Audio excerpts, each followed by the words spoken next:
Alors, je rajoute une dernière règle. Moi, pour le toucher, je vais taper sur la tête. Mais lui, pour l'instant, pour éviter d'être touché, qu'est-ce qu'il faisait? On faisait des grands coups comme ça. Maintenant, il n'a plus le droit d'utiliser son arme pour se défendre. C'est-à-dire que si je l'attaque en me fendant, comment il peut faire pour éviter d'être touché?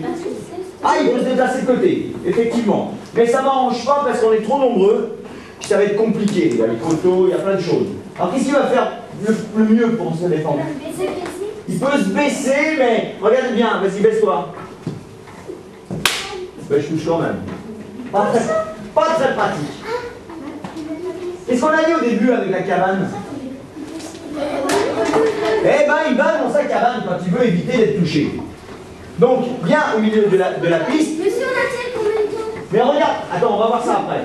Regarde bien, on fait petit à petit les règles.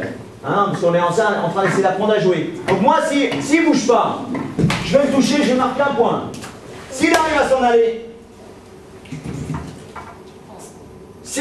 aller, voilà, j'ai raté. Donc il a réussi à éviter mon attaque. Et après, il peut attaquer. Et puis c'est un petit peu comme une discussion. On parle chacun son tour. Moi, je l'attaque, j'essaie de le toucher, il est vite. Après, il essaie de venir me toucher, et toujours en se fondant. On essaye. Alors moi, maintenant, je ne peux plus entendre de bruit. Hein. Je ne peux plus entendre des gros ta comme ça, comme avec un sabre d'abordage. On essaye juste de se toucher sur la tête en se fondant, et l'autre d'éviter l'attaque en reculant et en allant dans sa cabane. Mais pas obligé d'aller jusqu'à sa cabane. Hein. On peut repartir à l'attaque immédiatement après. Êtes-vous prêts? Oui. Allez.